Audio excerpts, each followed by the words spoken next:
I hope you're good. I thought for today's video we better continue with this piece because I don't know if you're like me, but I'll make lots of pieces and then I never finish them and I put them in the corner and I think I'm going to come back to you, but you don't. So if you're new here, I'm Lou and I have a love for all things resin and colour. And I've been working with resin for many years, since back in the day when it was a really terrible toxic kind of resin. Luckily now we've got the Apex resins. The crafty bunch over at Apex have brought us game-changing resins to up our game into from hobbyists to professional level. The resins out there are non-toxic, super safe to use at home, and that's what I work with. So do give me a follow if you think that my colourful sparkly world is going to be your cup of tea, because I'm trying to grow my platform and I would love to see you over here. So this is the labour of love that we did on an Insta Live last week, and we were talking all about the wonderful world of lacing in resin and how easy it is to achieve it with the Apex One Coat and the Puffball White pigment. And you can watch that back over on the other page. But today, so we're going to talk about top coating and making this good enough to sell and pass on to somebody else, because at the moment it is absolutely atrocious. I don't know if you can see from there. I'm going to get a little bit of a close-up for you and I'm going to show you just how awful the finish is. Not because of the resin, but because of all the sparkles and glitter that is going on in this room that has found its way and landed on the surface of my beautiful piece, which I think I'm going to make into a clock. I'm still undecided. Maybe you lot need to tell me what to do. So when we're making at home, it is inevitable that you're going to get bits land on the surface of your resin.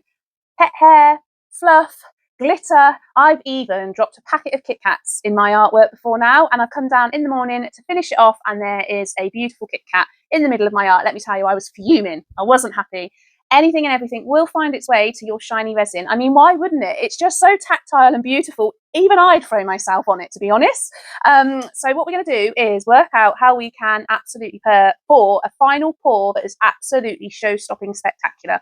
And of course, the only resin that you're going to want to be using for that is the Apex CurePro resin. I've lost it. Oh no, hang on. Oh, I'm such an idiot. So CurePro it's really cold in here, but we don't need to worry about, for once, we do not need to worry about heat, humidity, cold, moisture. No, because CurePro really does it. She sticks her fingers up to it, basically. She's like, I don't care about that. I'm not a diva. She is just so good for chilled resin finishing of pieces. I'm not even joking. Loads of you have gone crazy for it, and it's no wonder. It's had show-stopping sales. We don't even need to advertise her, really. I think I just put her there and that'll do. She is game-changing. You're going to always have a shiny finish with her. You're always going to have that infallible protection, that super shiny class A finish. So if you're upping your game from hobby level and practicing to finishing, making for business, making to gift, making to sell, whatever it is you're planning on, this is one of the resins that you're going to want on your craft stash or in your craft rooms, because she doesn't go wrong. This week alone, I've heard people doing balloons with her. I've heard people doing ocean work with her. I've heard people making and using her for tumbling. So I don't want to say it, but is she the resin? I hope not, because I need my one coats and my high glosses too. We can have it all. We can have it all.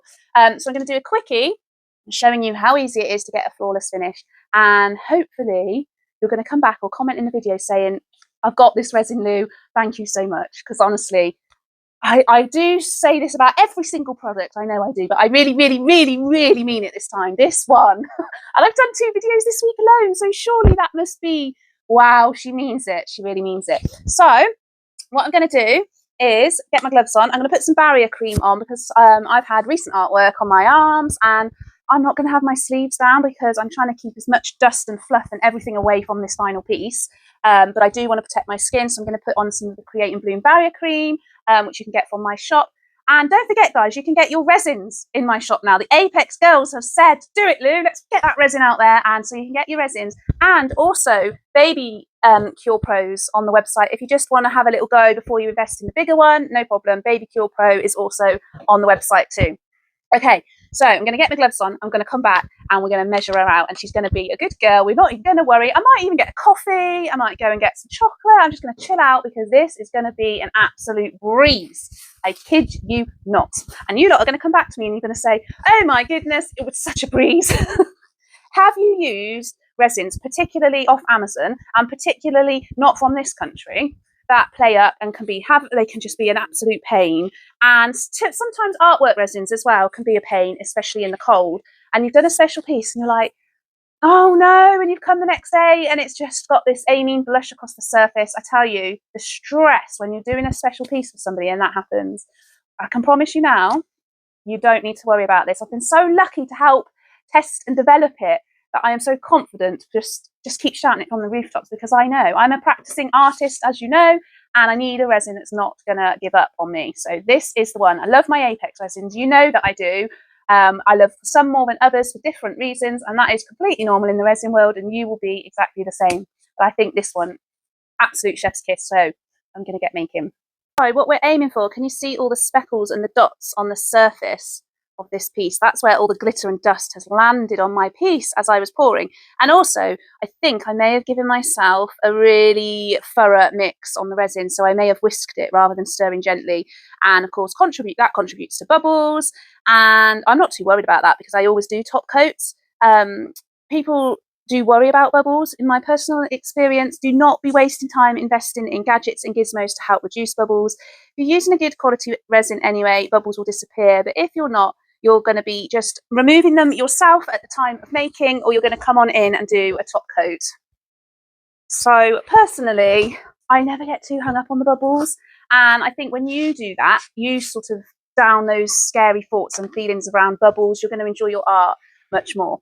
So what we're going to do is mix it up. I've got myself some scales. I've got a large cup. This is the 50cm aluminium board off of my website.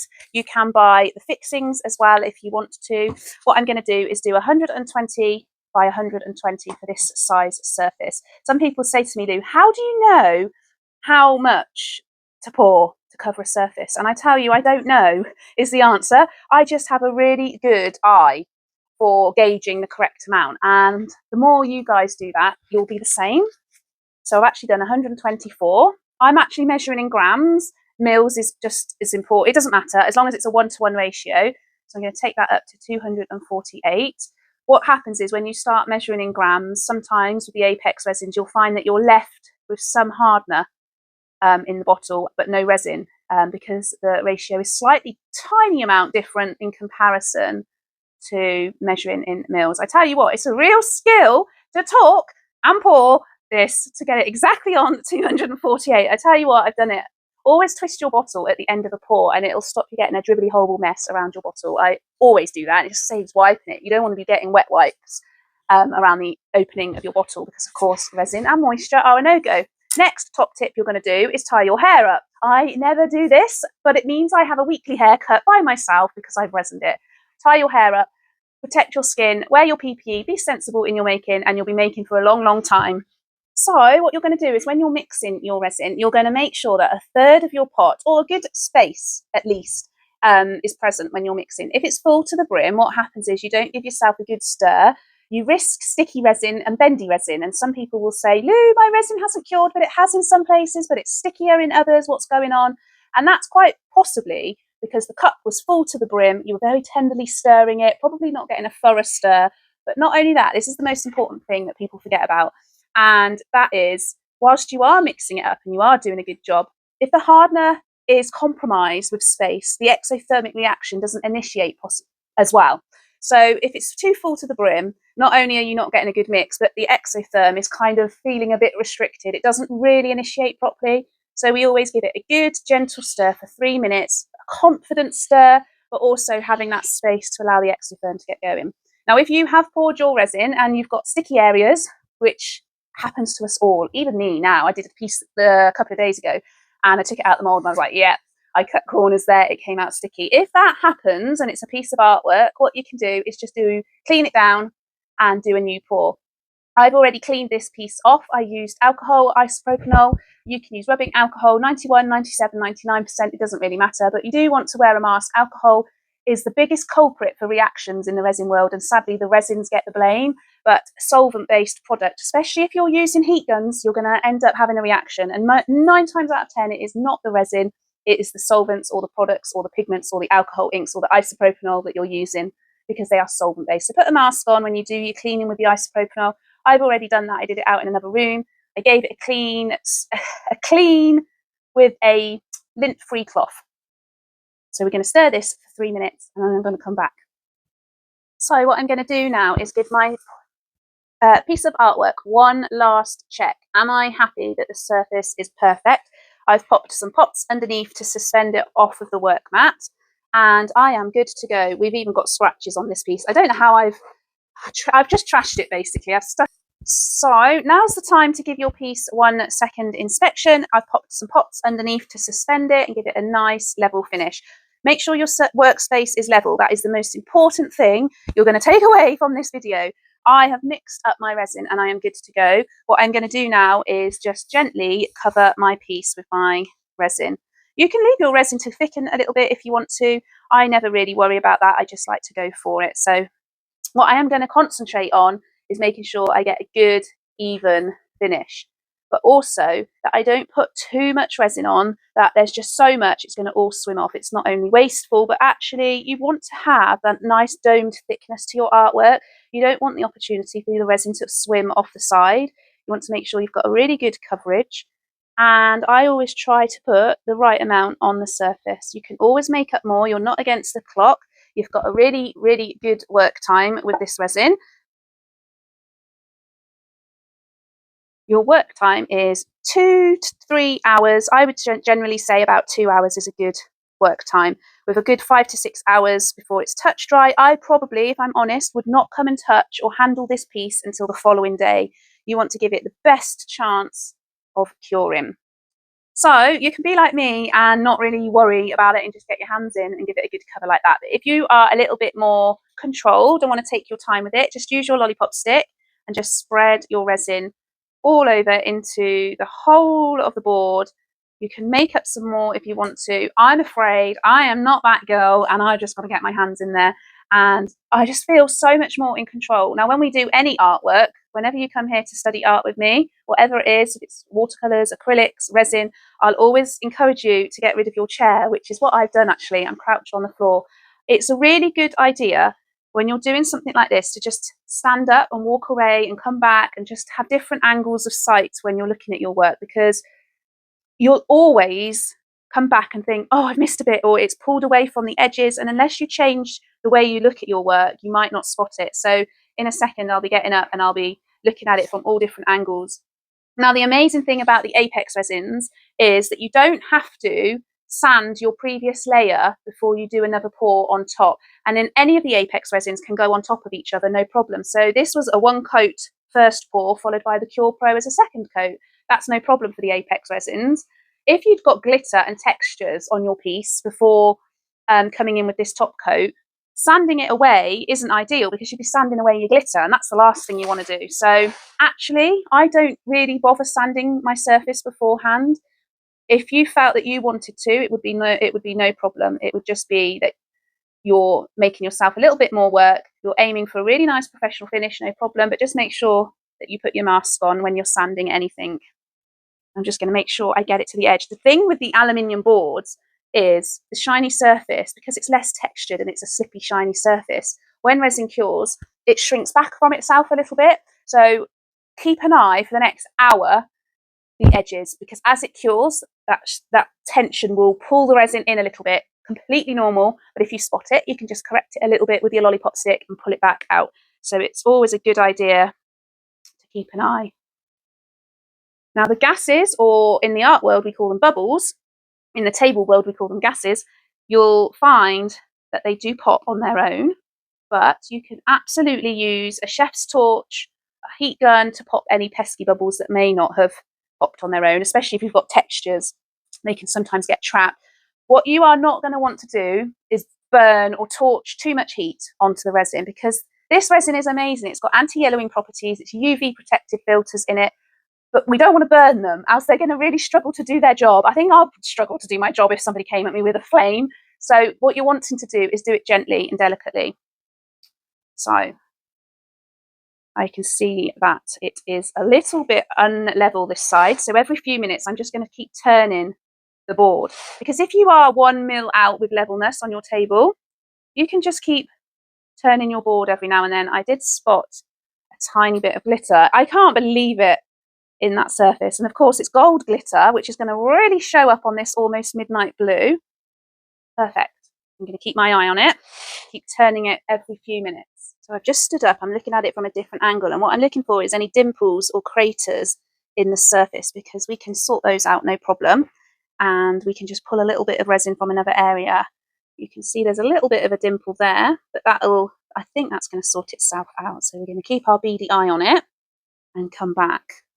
So this is a good example where the hole is, it has started to resist a little bit. We're about 10 minutes into the pour now. So because I'm doing a good job of keeping an eye on it, I can just come over and rectify, no problem.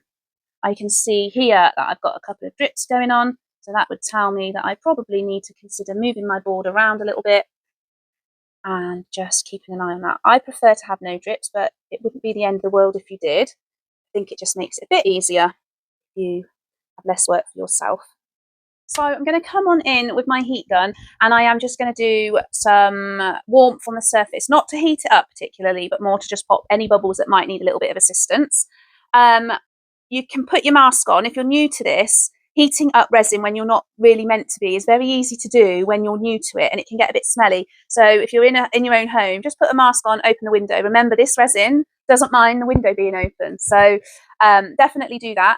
Stand up away from it, because if you've got alcohol on the surface or anything like that, you're going to be creating a bit of a vapor with the solvents, so you don't want to be breathing it in. It's just common sense and being sensible. You might be suffering with a condition that you just need to be mindful of.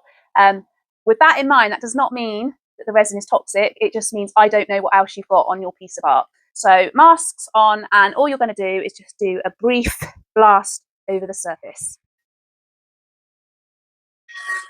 We've already got a pesky glitter landing in the surface, so we'll be pulling that out in a second, but I'm going to just show you, you might be able to see on the camera the bubbles pop in. They would have popped on their own, but we just want to give them a little bit of help.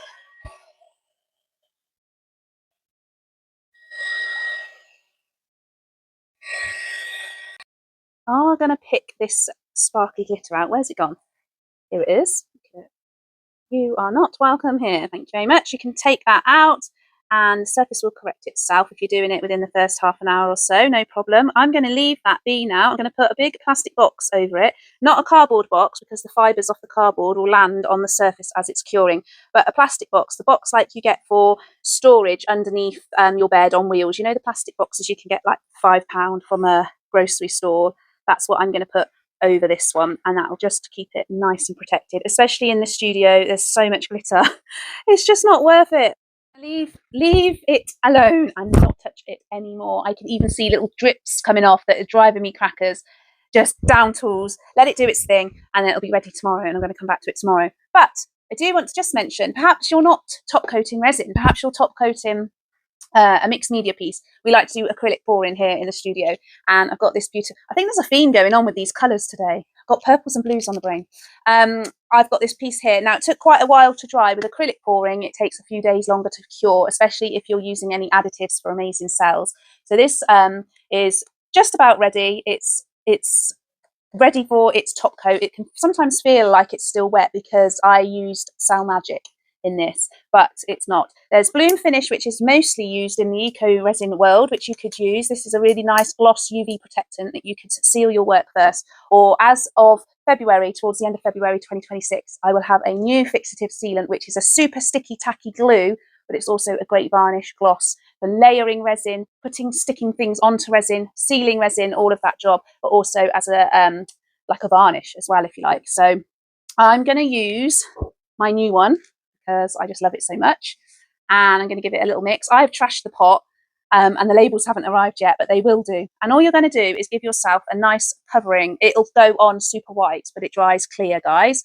It is super thick, so you will have brush marks, but with this one, it is no problem if you water it down with some water and make it a little bit more runny. You could even spray it on if you watered it down. It will still do its job. It will mean no brush marks, but because I'm going in with the CurePro, I know that you won't see those brush marks once that finishes on, because a nice thick layer of resin is going to mask that for you. So I would put this on any of your artworks. Be careful with watercolours. I would probably spray them rather than paint them. And then you're going to leave it 24 hours to just dry off, and it'll be nice and clear. You'll see the streaks. Don't panic. and then you can go in with your CurePro as your top coat, and that'll be perfect. So that's what I'll do, but not today. I'll do that another day. I'm sure it'll pop up on stories somewhere for you to have a little look at. But other than that, I hope you love this video. Let me know if I should do more or what you want to see. There's no question that's silly here. So if you want a video on a silly question that you think she'll never answer that, try me. I do like to have some ideas. Look at that. Looks terrible, doesn't it? But it'll be absolutely fine. I shall get that finished, and I'm pretty sure that picture will be a reference for this new glue on the website at some point. So yeah, let me know how you get on with your CurePro. Don't forget you can get your resins, pigments, glitters galore all on our website. And yeah, I'd love to hear from you. Please give me a subscribe and a follow. Everyone says that on that video, on their videos. I'm saying it because I really, really want it. And yeah, great to see you guys. Thanks so much for watching, and I'll see you for another video soon. Wow, she's beautiful. Here she is. I'm being very careful not to handle her because I've just put hand cream on and I only poured it yesterday afternoon, so it is still curing. Even though it's dry, it is still curing for a little while after, so the less handling, the best. It does get very cold in here, so I'm going to give it extra time. It gets super, super cold with all the windows in my studio, as I keep mentioning. But look at it. I've popped the fixings in, and there are a couple of pesky drips that we need to sort out. I'm going to do that on another video for you to show you how I remove the drips. I'm thinking keep it as she is, or gold hardware for a clock. I need to know in the comments. Anyway, did you enjoy the video? I hope you did. Thanks for watching. And I know I said that earlier, but I just had to stick this bit on the end.